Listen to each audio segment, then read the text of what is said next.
Bien, mais voyons maintenant comment on peut mieux définir la pression osmotique et comment on peut la calculer. Alors, pour faire ceci, on va partir déjà de l'écriture que vous avez déjà vu en thermodynamique du potentiel chimique, qui peut s'écrire sur le potentiel chimique d'une entité I au niveau d'un état standard, plus une variation liée à une pression, ici, en multipliant par le volume molaire de l'espèce I, plus RT log de l'activité de l'espèce I, qui peut donc être le produit d'un coefficient d'activité fois une fraction molaire de l'entité I. Alors comment nous allons utiliser ceci?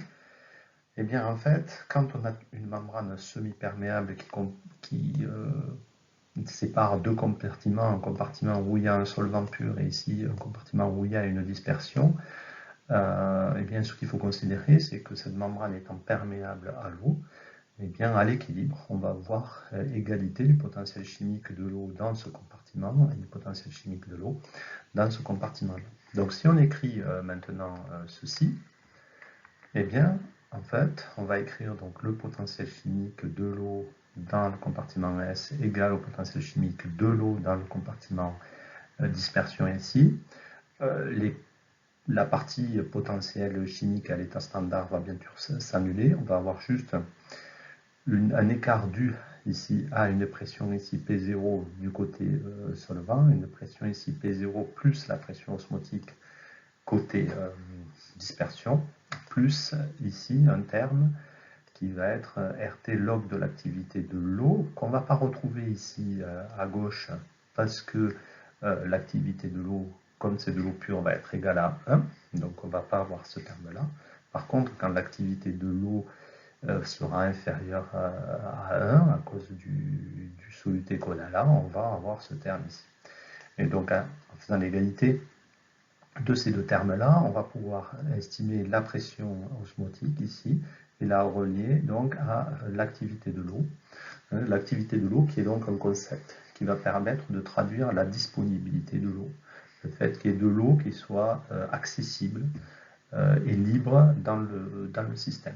Donc si on rajoute un soluté, on va diminuer l'activité de l'eau parce que le soluté va avoir besoin pour s'hydrater de molécules d'eau et donc va en laisser moins sous forme d'eau libre.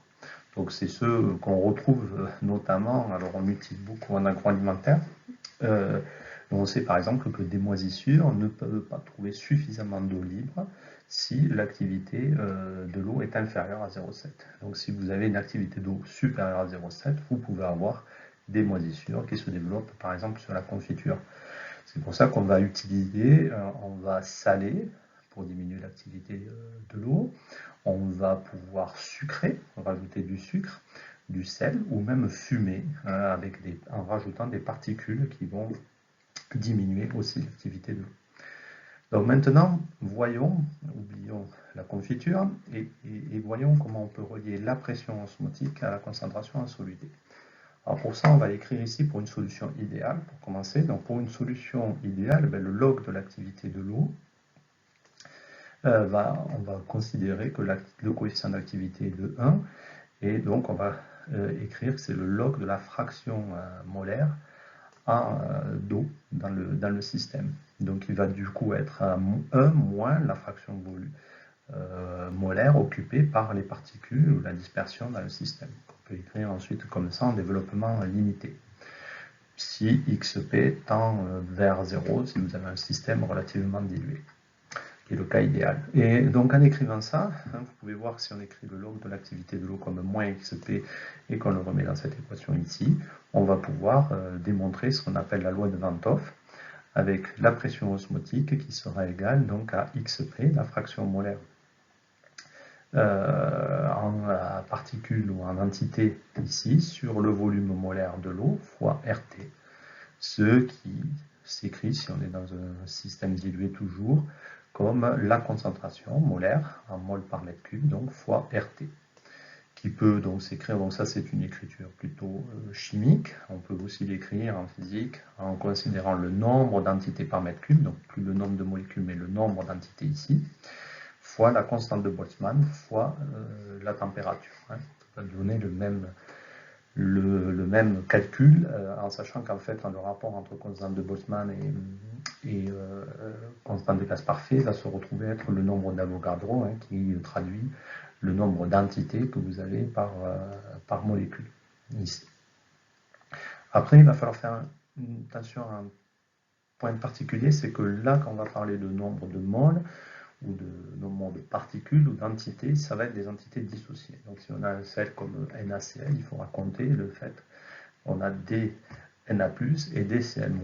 C'est l'ensemble des ions dissociés qui va contribuer à la pression osmotique. Donc c'est ce qu'on appelle aussi une propriété colligative, parce que elle va prendre en compte le fait qu'on a un certain nombre d'objets. C'est ce nombre d'objets qui va donner une pression osmotique plus ou moins élevée. Donc ça, c'est ce qu'on appelle la loi de Van 't Hoff, qui a été définie en 1886 et il a obtenu avec cette loi le prix Nobel de chimie en 1901. Donc, qu'est-ce qu'on voit? Alors, pour la retenir facilement, cette loi aussi, vous pouvez voir que finalement, il y a une analogie très forte avec la loi de gaz parfait, c'est-à-dire qu'ici, vous retrouvez bien pi-V est égal à nRT, PV est égal à nRT, loi que vous connaissez bien. Donc, vous pouvez considérer au final qu'une dispersion de colloïdes dans de l'eau va se comporter comme des atomes dans un gaz.